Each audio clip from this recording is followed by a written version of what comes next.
The next few slides talk about the characteristics of a successful entrepreneur.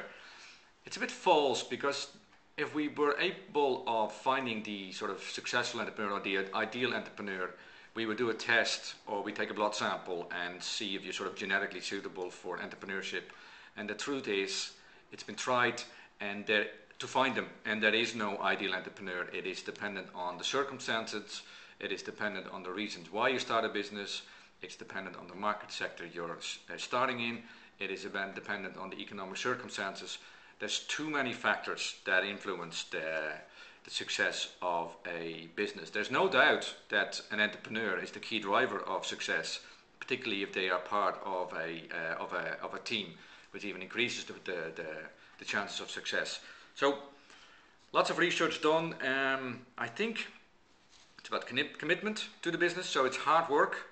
It is about understanding your market and understanding your customers, which are things you can learn.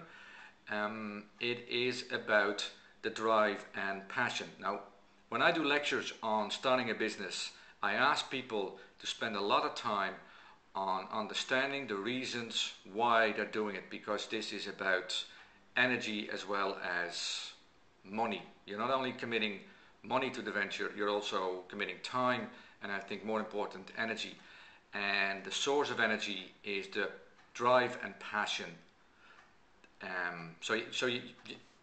Why are you doing it? Because fundamentally you have to be fairly insane to start a business.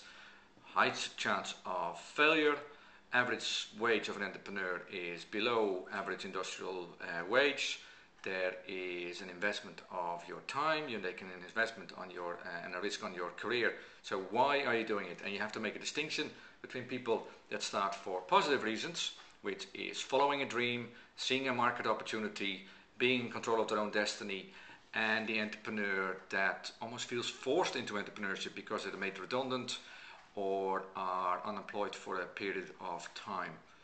The entrepreneurs that start for positive reasons has a bigger chance of success than the entrepreneur that starts for negative reasons, and that I think that makes sense.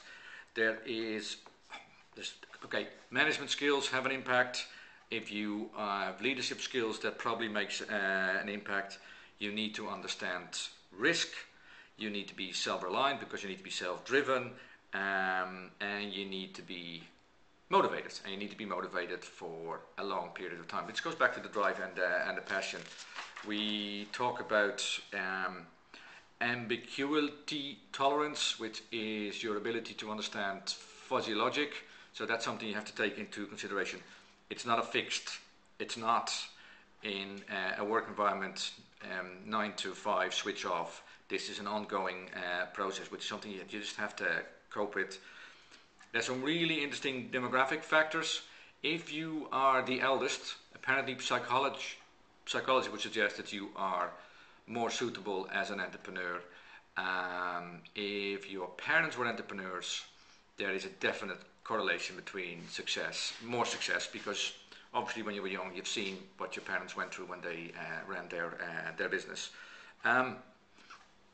In summary, I think the most important thing is, why are you doing it? What's the drive? What's the passion? Do you have the skill set to do it? Do you understand the market? And do you understand the customers? And I think the point to make is that those three you can learn. The ones that you can't learn is the drive. And in conclusion, there is no ideal entrepreneur. Anybody can do it if you take consideration of the 4 factors I just mentioned.